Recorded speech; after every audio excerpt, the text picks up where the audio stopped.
Hey there, Psych2Go family. Welcome back. We at Psych2Go look forward to your continued love and support. With that said, let's begin.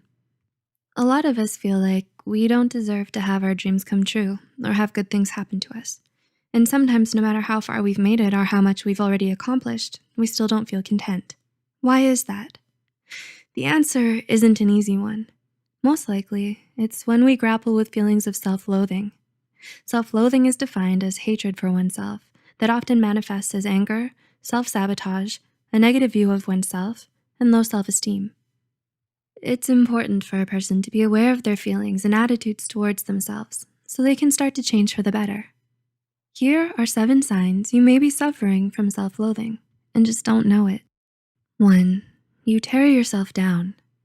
Self-hate makes you your own worst critic. Keeping an eye on your shortcomings is a good thing, but not allowing yourself room to breathe stems from an immense dislike for your current self. You think extremely harsh things about yourself and indulge in self-pity a lot, so much that tearing yourself down has become a daily habit for you. Everyone makes mistakes, but you're so hard on yourself that you can't forgive yourself when you mess up. You're quick to blame yourself whenever something goes wrong, even if it's not your fault. You never commend yourself for a job well done, but rather criticize yourself for even the tiniest of mistakes. You're plagued by feelings of guilt, worthlessness, and inadequacy that manifest themselves as frequent complaints about yourself and your life. 2. You feel insecure around others. If you find that other people make you feel insecure about yourself a lot, it might be time to ask yourself why. Most likely it's because you're constantly comparing yourself to them and feeling like you'll never be able to measure up, no matter what you do. Subjecting yourself to this kind of harsh judgment is a definite sign that you hate yourself. When you look at someone else, you always focus on all the things that they have that you don't, and it makes you ungrateful for all the good things you do have. You can't help but feel bad about yourself whenever you're around someone who's happy, confident, smart, attractive, or successful.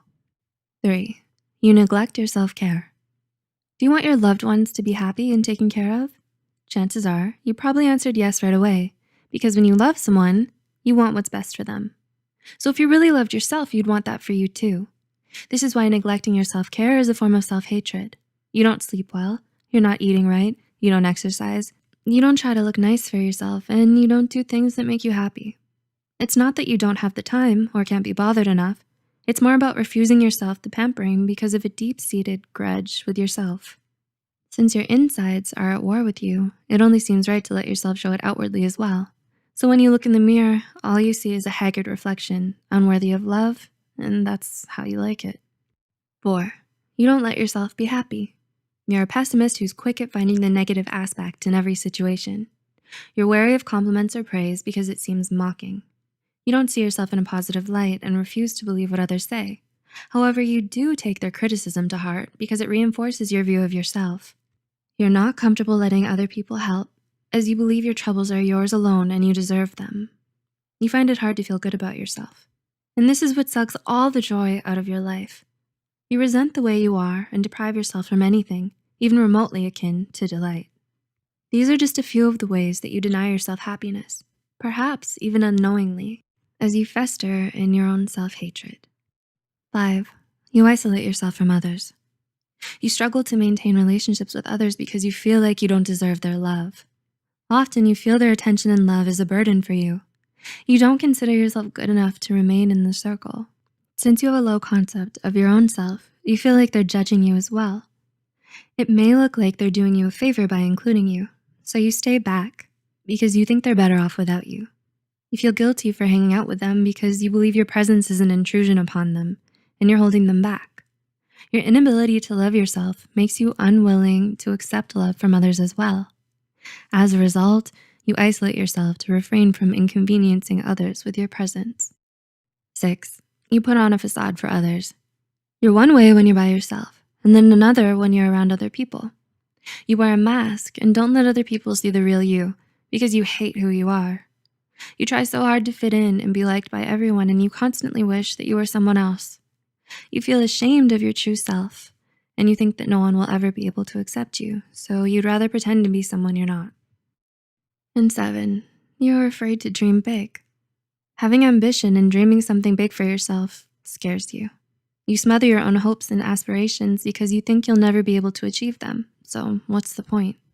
You look down on yourself and all that you can do and refuse to leave your comfort zone. The possibility of failure and rejection terrifies you. You easily feel discouraged and worthless the moment you encounter a setback. You deny yourself opportunities to grow and have new experiences because you don't believe in yourself. Your insecurities make it hard for you to see your capabilities, and you can't allow yourself to succeed. We all have a lot of self-destructive behaviors that are toxic for our mental health and emotional well-being. So many of us struggle with feelings of insecurity, emptiness, and worthlessness that it can sometimes lead us to hating ourselves.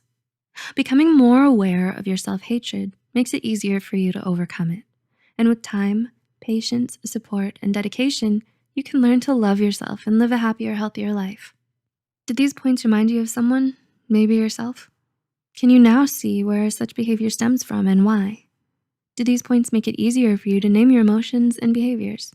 Please let us know in the comments below. Also, share this video with anyone you think might benefit from it, and we'll see you in the next one.